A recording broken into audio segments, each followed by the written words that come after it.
We're going to start off today with a little bit of a listening exercise.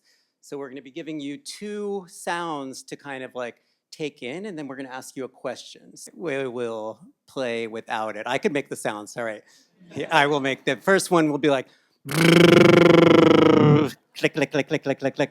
And now the second one is going to be like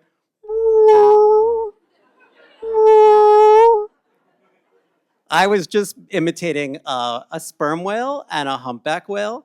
The genesis of this exercise, which we sort of just went through in our head, was the idea of like, which one would you want to protect? And one of them, with the sperm whale, which I've been focusing on for the last 5 years really intensely, kind of sounds a little bit like a jackhammer going off, where they're using this kind of click-based communication. And you all probably know the humpback whale sound, where it's like that moan, like, and people love that. And we'll talk more about why that sound. So we were gonna then give you an idea of like, because of the sound and because of our humanness and the way that we take in sounds, and that even like Om and Mother and the frequency of the humpback whale resonated so deeply with us. And it kind of let us want to protect it more. And I think we kind of approach some of these things with a little bit of a human bias coming into this of which animal we might want to protect more. But this is really an honor to be here to think about the MOTH and CETI collaboration. And you've all heard so much about MOTH in the last day or a few days. But I'm really honored to tell you a little bit more about Project CETI, which is the Cetacean Translation Initiative, and how we came to kind of partner and why we feel this work is really important and timely. So we've been working together for about 3 years now. And just a little bit of my background, I've been a marine biologist for several decades. Before I came to imitating whale songs very badly on stage at meetings such as this, I started out with bacteria, and then I got super into jellyfish for a while. There's an article like calling me the jellyfish guy. I spent several years trying to get people to fall in love with jellyfish, even had a project called Jellyfish in Love. I'll try it again now. Like, you know, this is even like a cubozoa box jellyfish. It's got 24 eyes of 4 different types. You could swim with them and they're almost cognizant. Like, people don't even know like how cool jellyfish are. And I'll try, I've moved beyond jellyfish now. And, but even in the fact I got so obsessed with jellyfish, we've been working with the Harvard Microrobotics Lab. We designed some of the most gentle robots in the world to how to interact with them. And we even designed this rotary actuated dodecahedron, which is origami inspired, to encapsulate jellyfish in the deep sea. So we can study them and almost, you know, look at them or identify them and then let them go is the idea. Especially the deep sea. This is in sharp contrast to we were just talking about deep sea mining, about how we can look at approaching the deep sea with the gentle and kindness or with the, you know, exploitative nature. And another project leading into this work was into sharks.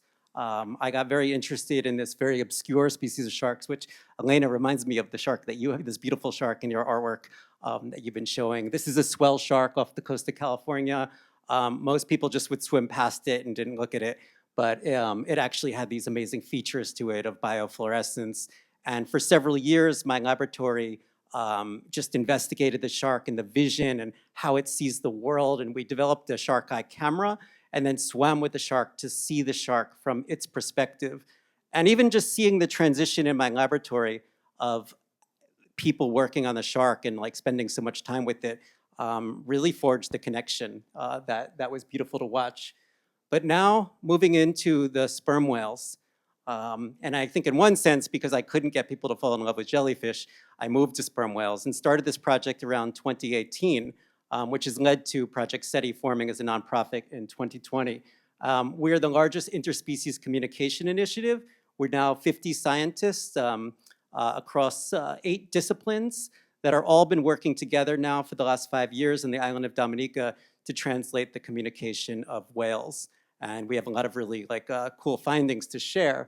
But in the background leading up to this, it's even the history of this. I can't see it from here, but you know, even how like Carl Sagan mentioned this, is Is it possible that the intelligence of cetaceans is channeled into the equivalent of epic poetry, history, and elaborate codes of social interaction? Are whales and dolphins like human Homers before the invention of writing, telling of great deeds gone in the depths and far reaches of the sea?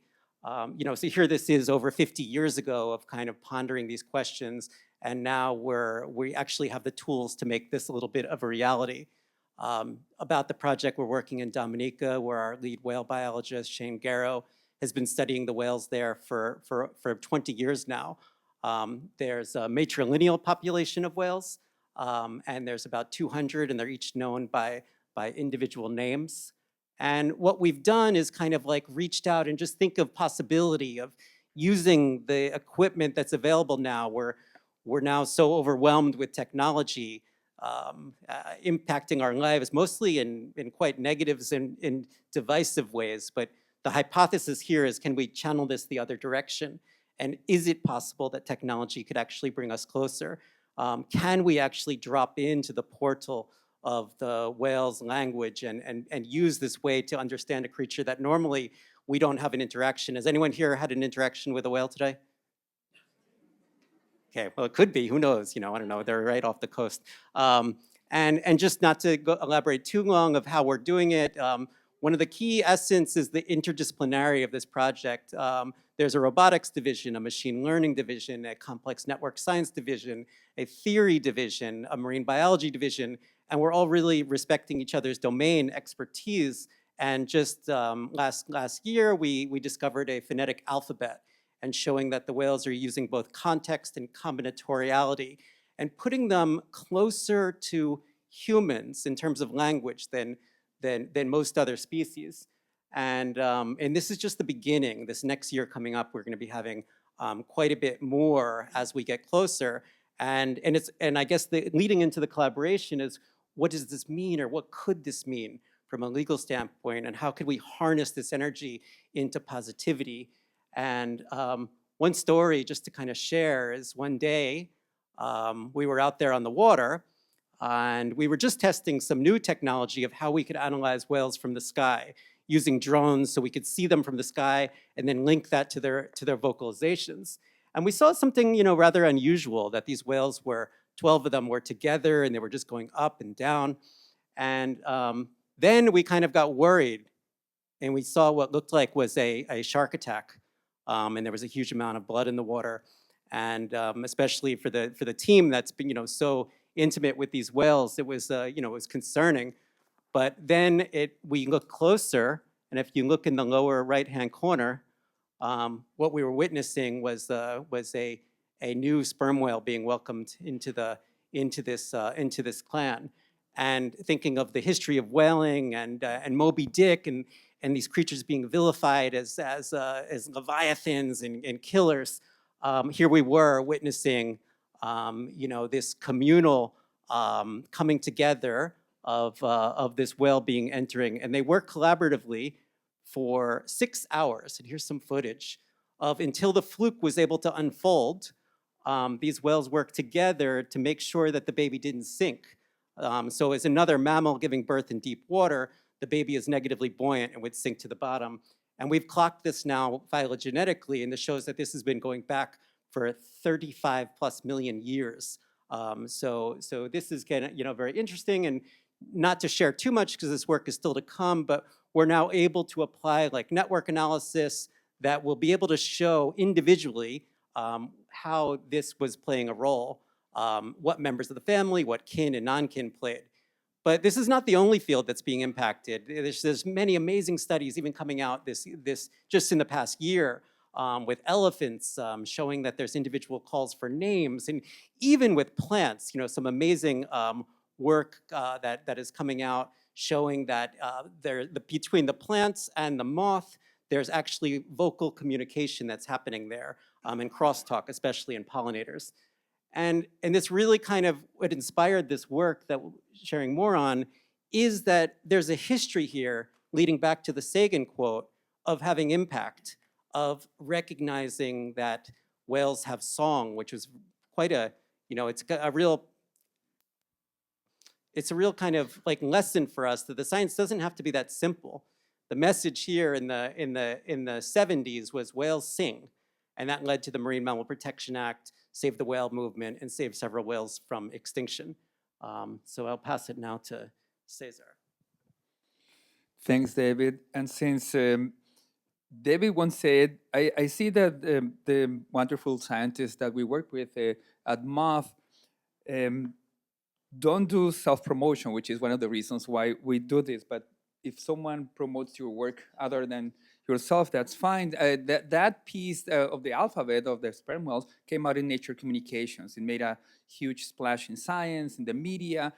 So if anyone is interested in the science behind the documentation of the complex structures of sperm whale language, I would encourage you to look at that issue of Nature Communication of summer 2025. Just like Merlin yesterday didn't mention the fact that the latest cover image of Nature, the scientific journal, has his science and sponsors the Society for Protection of the Underground Network Science on how fungi operate and grow. So if you look at the cover image, which is fantastic, I don't want to give you any spoiler, but the title of the cover image is Fungal Waves. And as David said, when we first met, we realized that we were working along parallel tracks, that they were doing the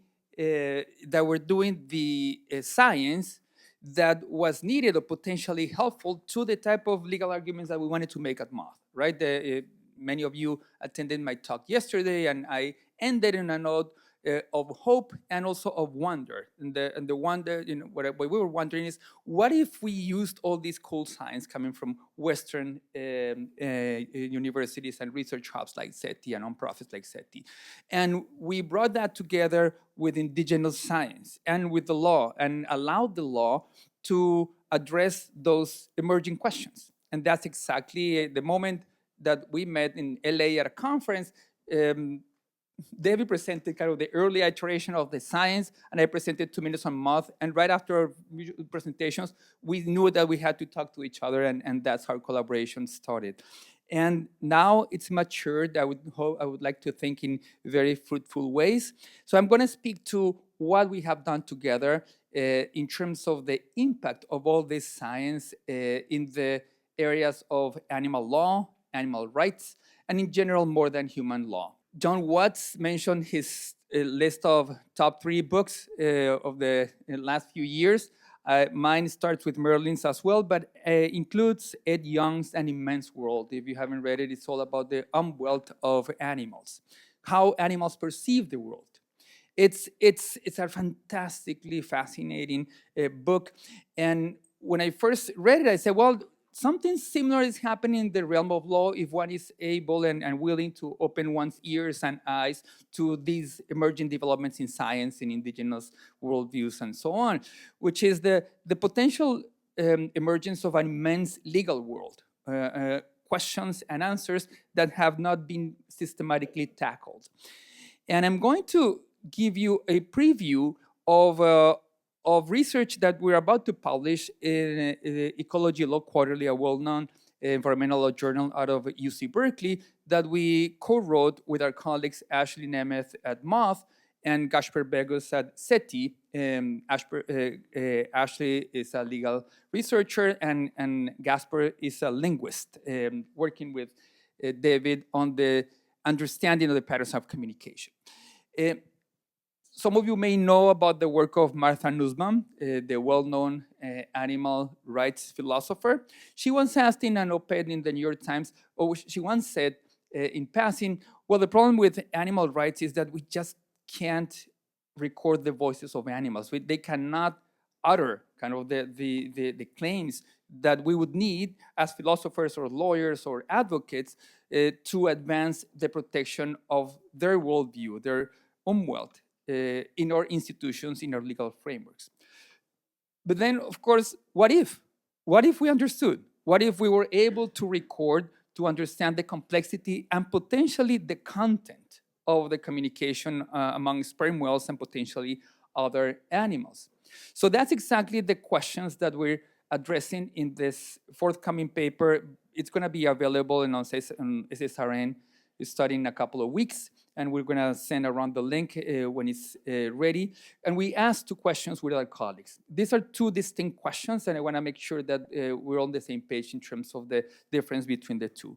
One is, what if it was proved that cetaceans have the capacity for language?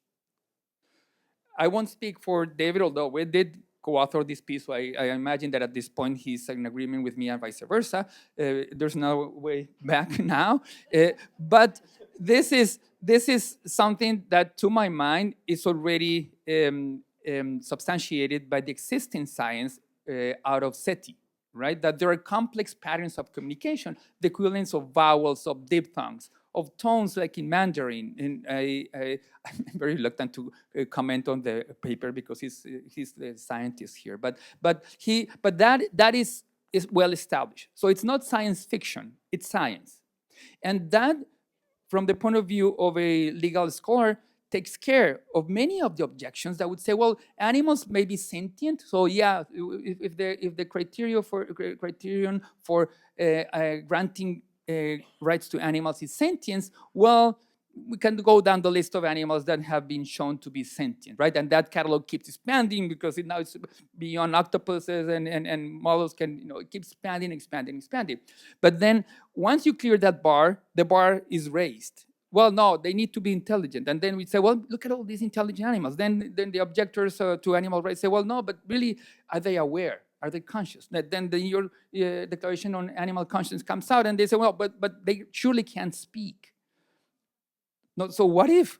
So it can be shown now, at least, that there are patterns of complex communication that world-renowned linguists like Gaspard Begus are willing to say, well, have something of a relationship, of a similarity to human languages. They're not quite the same, and the word language is quite controversial and fraught in that world, but at least this whole idea that language is the purview of humans and only humans is being hotly, actively contested.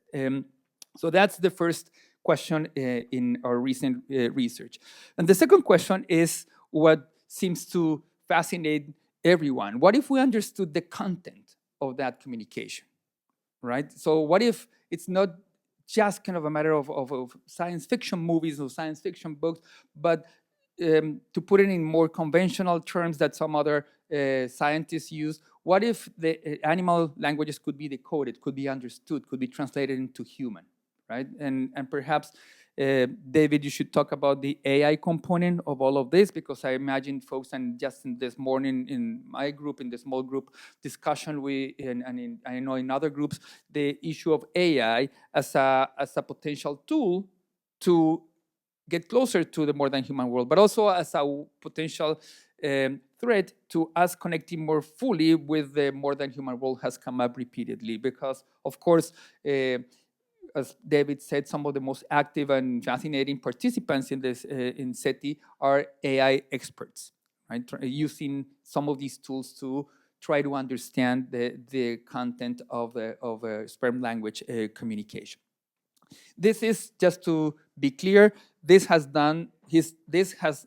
not been done yet, understanding the content. But depending on whom you ask, depending if you ask collectives led by Silicon Valley folks, they will give you sure promises that this is the interspecies barrier, communication barrier will be broken in a couple of years. This is language that I've heard used by some in that part of the field. But then AI is making progress in leaps and bounds. So it's not it's not unthinkable that this may happen in the next few years.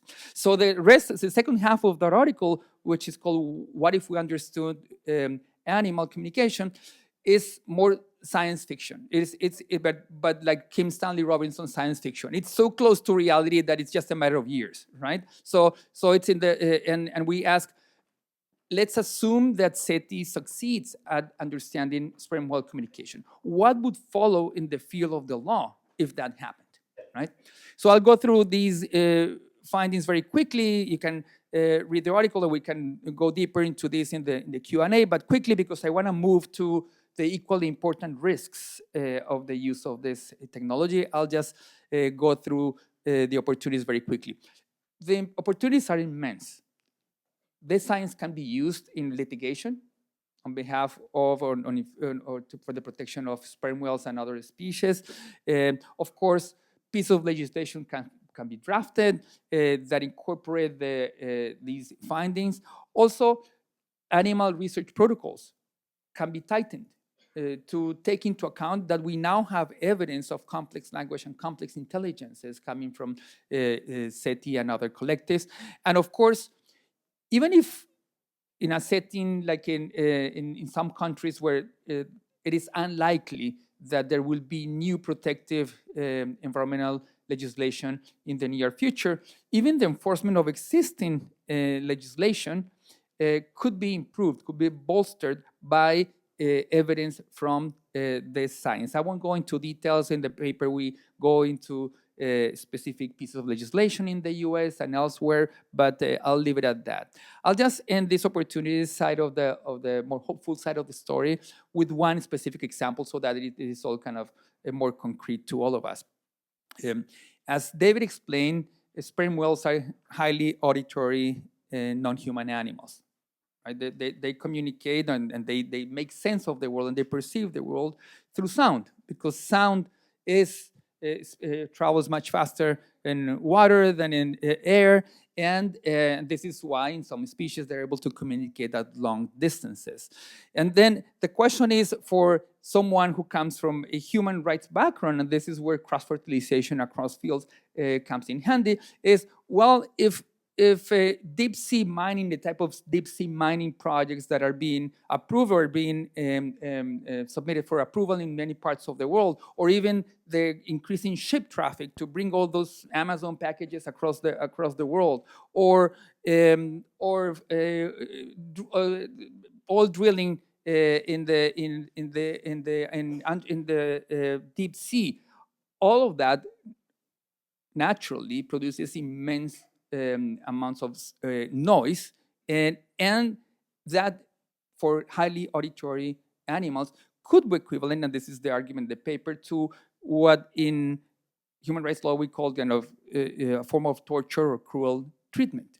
It is as if someone was flashing an intense light continuously into your eyes. Imagine that, and that actually has been a form of cruel treatment and torture used in various contexts. So we're saying with this science, you can make a very plausible case against increasing ship traffic, or even better, the creation of sound sanctuaries or corridors for sperm whales and other whales to migrate that are free from that level of noise that would otherwise be a form of cruel treatment or torture to sperm whales and other cetaceans. Likewise with cultural life. Well, if we do have, and now we have the evidence from the birth episode that David commented on, that sperm whales are highly sociable and cooperative and complex cooperative non-human societies, then the right to cultural life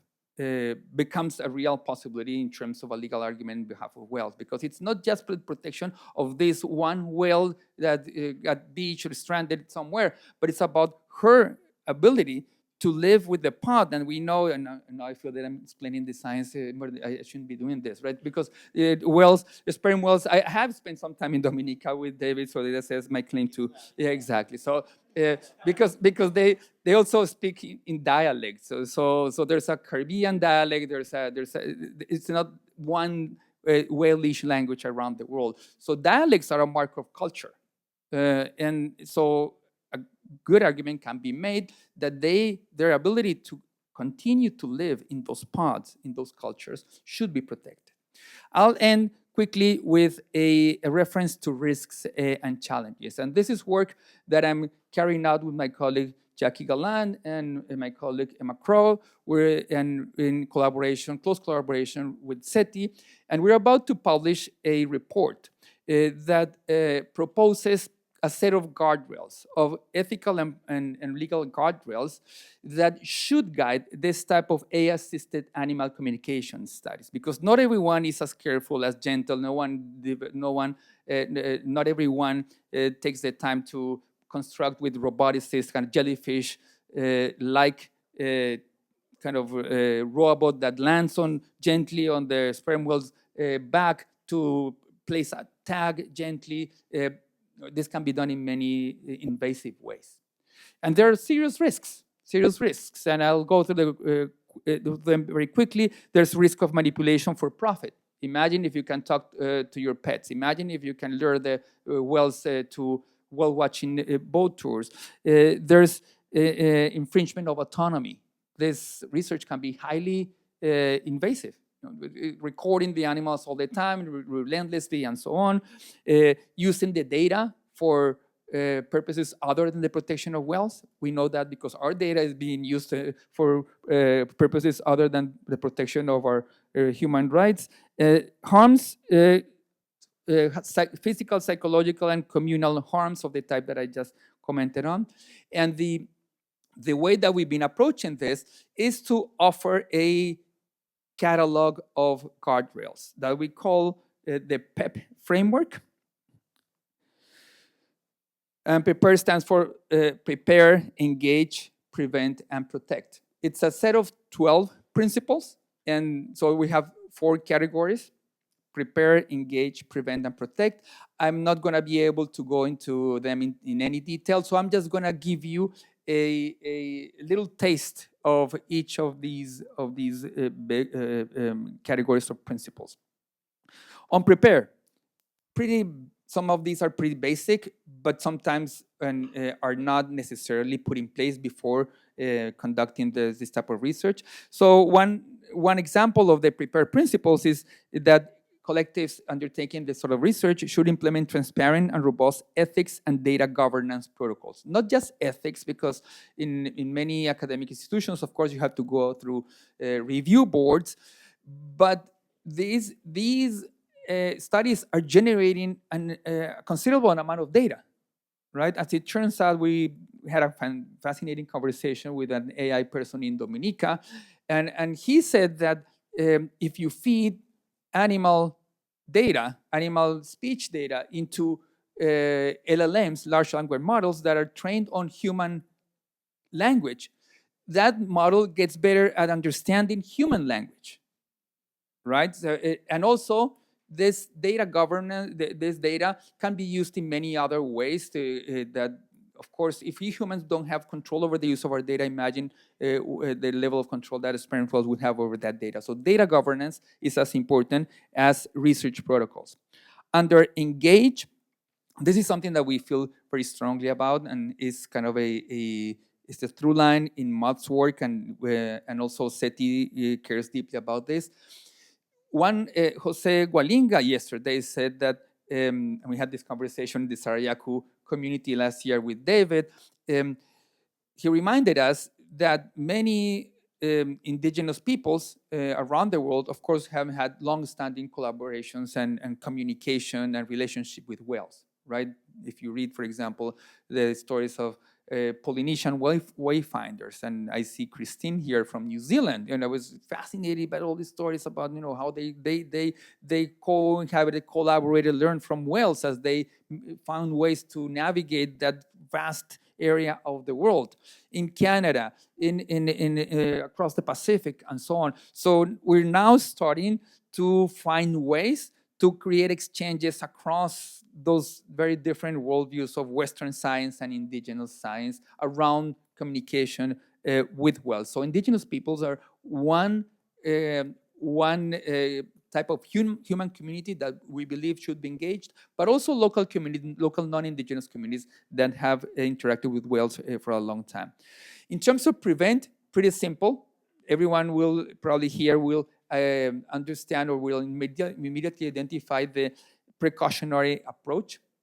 This research should be approached with caution. And the precautionary principle in environmental law tells us that whenever even if there's no full certainty that certain scientific protocols are not harming the animals. If there's any doubt, in the case of doubt, you should abstain, basically. Or as an LLM put it when we fed it a paper on the precautionary principle, the way that it translated the precautionary principle is better safe than sorry, which is a much crisper way to say it. And finally, in terms of protect, this is a big one. I'm just going to throw it out there, where there are circumstances where different considerations and different interests are at play, right? So, for example, some scientists may want to move forward as fast as possible. Move fast and break things is a well-known mantra in Silicon Valley, and there are Silicon Valley actors and interests in this world. So the idea here is that whenever there are clear interests in conflict, the situation should be resolved in the best interest of the animal.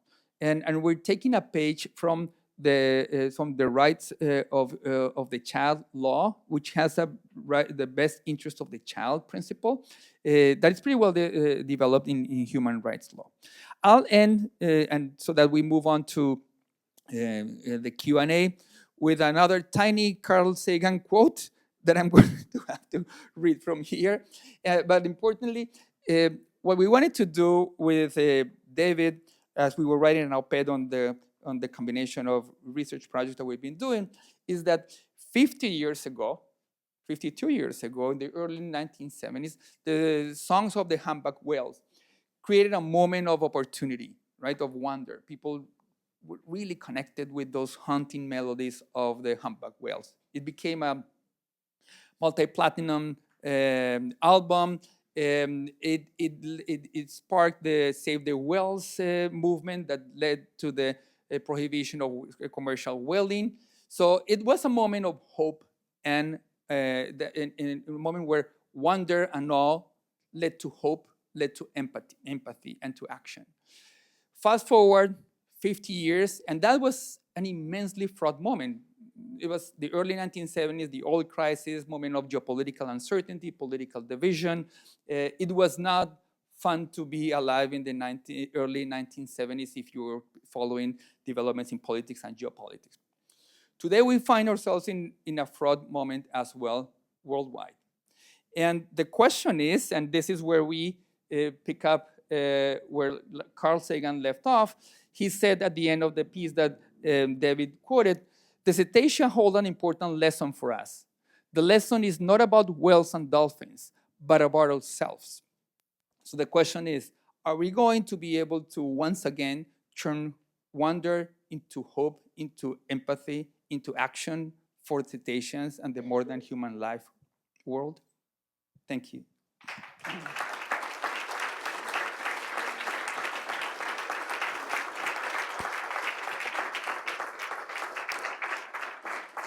Thank you, David and César. And thank all of you for your wonderful questions. As I mentioned before, I'm going to hand them all over to these folks because several of you have shared really interesting sort of questions and things about yourselves that we won't be able to take on up here, but I will pass them along. For those of you who were with us yesterday, César spent a little bit of time talking about how the More Than Human Life Project gets its work done, which inherently is through extended partnerships that create a more than the sum of the parts effect in both getting work done, in sort of helping to unlock and unleash new modes of thinking across and between, disciplines and actors, et cetera. And there are a couple questions here. I'm going to try to bundle them together. And I'll pose this question to you, David. To share with the group a little bit more about how Project CETI with MOTH and other partners has gone about doing its work. On the one hand, can you say a little bit about potential government partnerships, say with the government of Dominica? Can you say something about how you're building on research that has been done in the past, say 35 years ago, by Paul Spong, who was studying the patterns of orca behavior?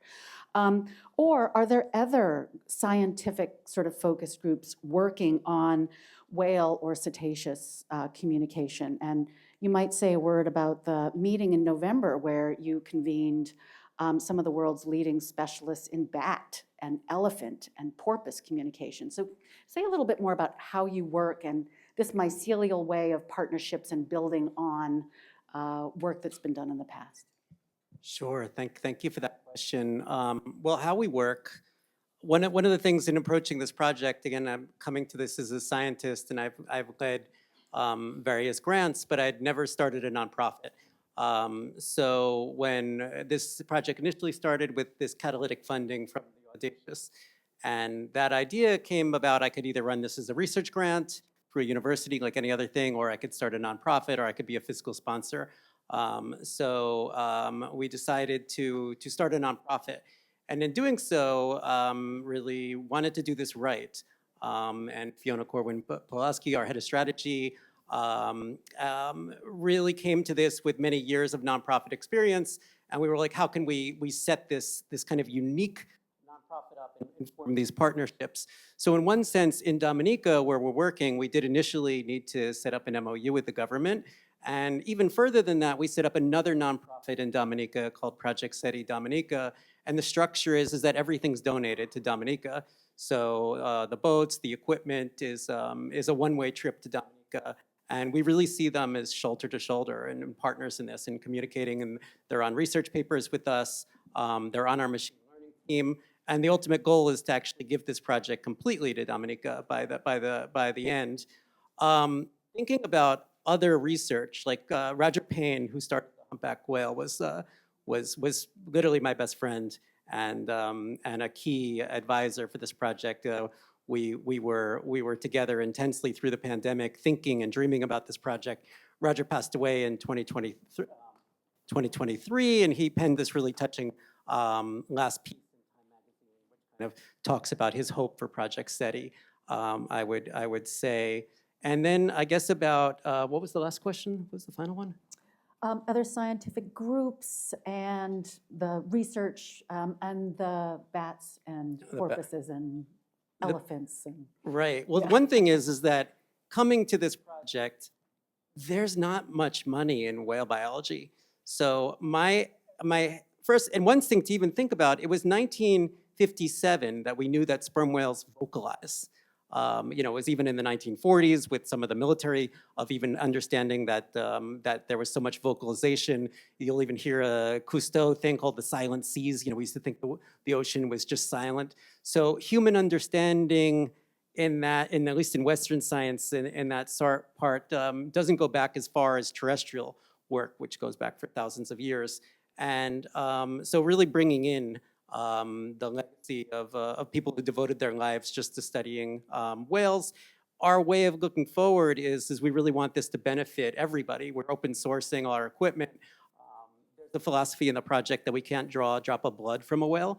And that goes against previous ways of doing it, where sometimes you would take a little bit of blubber sample to get DNA. So we don't care. We will take 1,000 years longer, but we won't harm the whale. We'll have some of the most delicate technologies. We'll try to work from their feces instead of, what can we learn from that, rather than actually trying to even take a little plug of skin. So that's just part of our ethics. Now in convening this, we're doing multiple things. We're working on these guide rails. So the community, this is brand new. There's not a single rule for using AI in animals. It is the Wild West out there.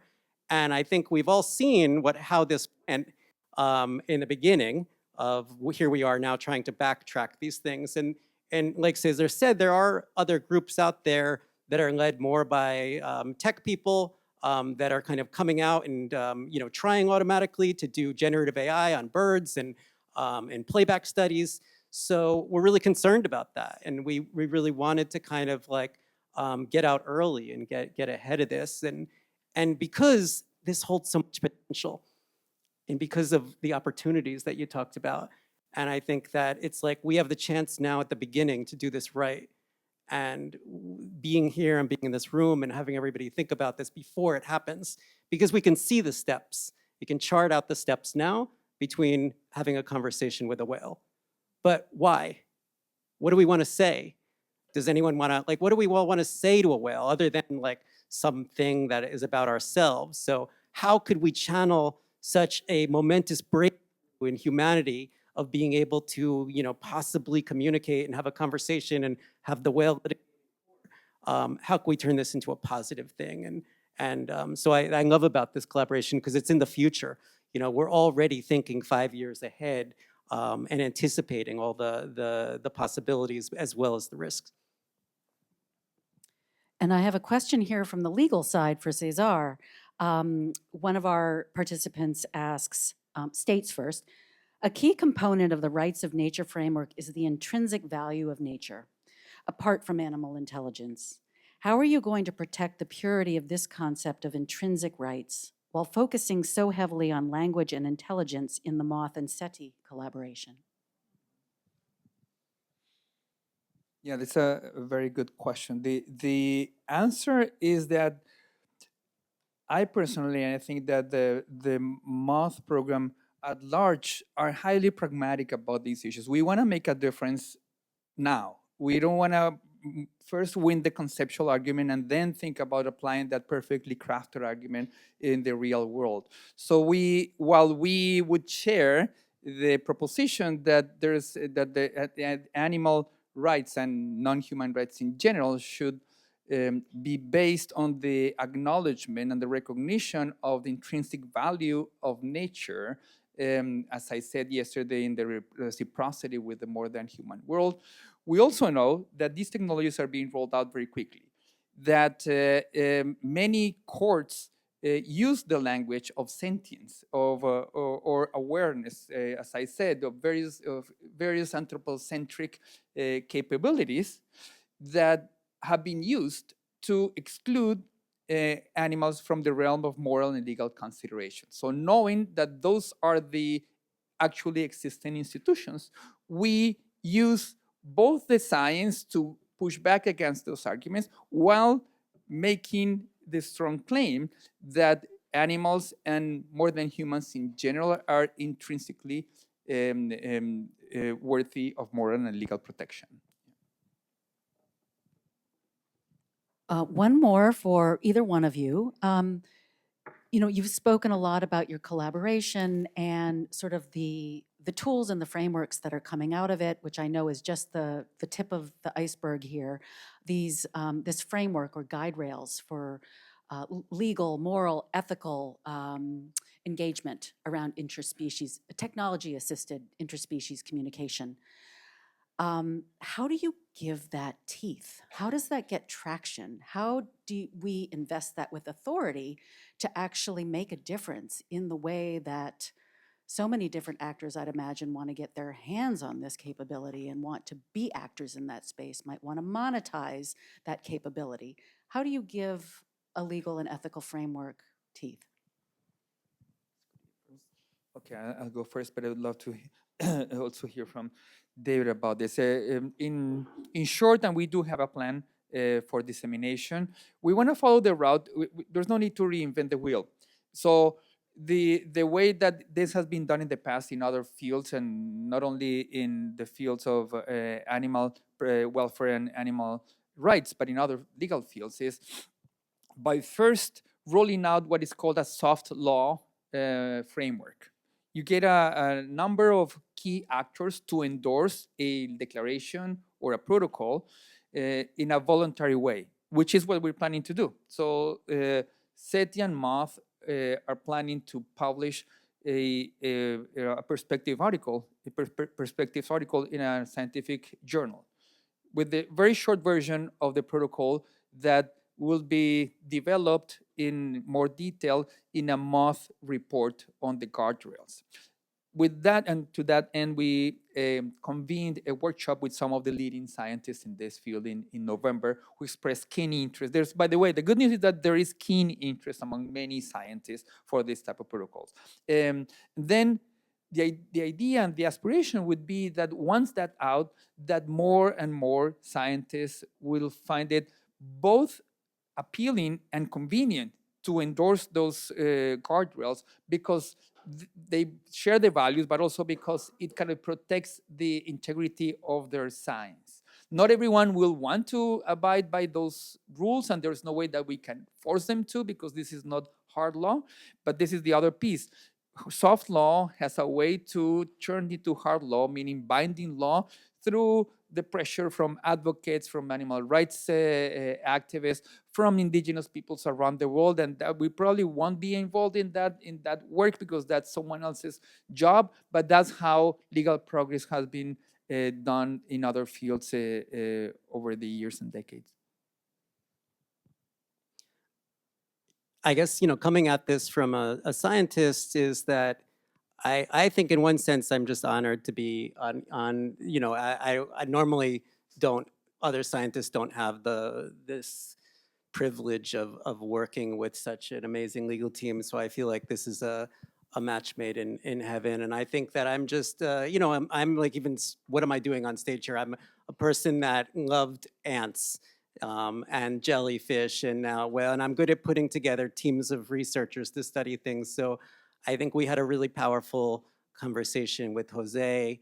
The idea of all the people being, this is all just really about being deeply in touch with nature and feeling that at this moment now where technology is separating us, and it's separating us further and further, and said that if we can use this for a sense of healing, then it's a good project, and I'll quote him for saying that.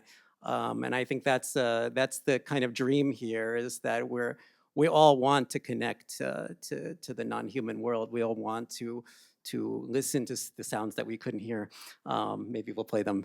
But that's just my dream. So I'm just glad to have you to answer that, because as a scientist, it's out of my domain, and I'm but by being a collaboration, the sum is the parts or whatever. The sum is better than the whole, or I get that one around. But that's what this all turns into. Thank you.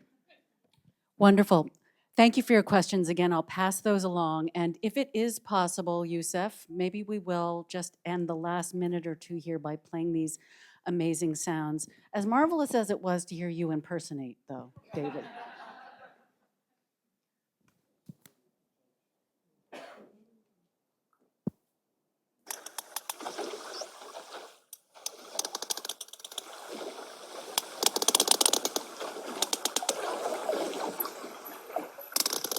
This is the sound of the whale birth.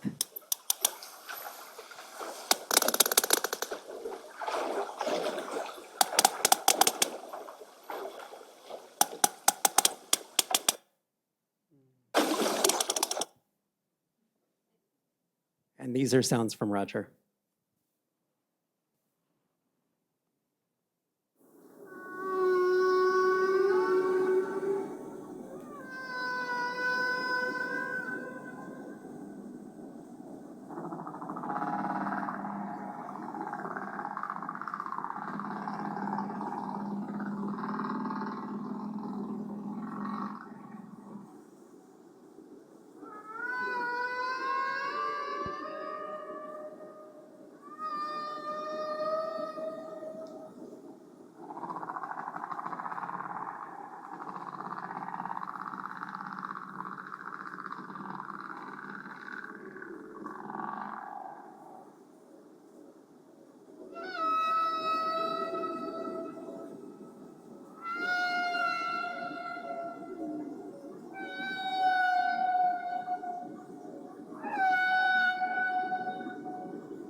Thank you. Please join me in thanking David and César.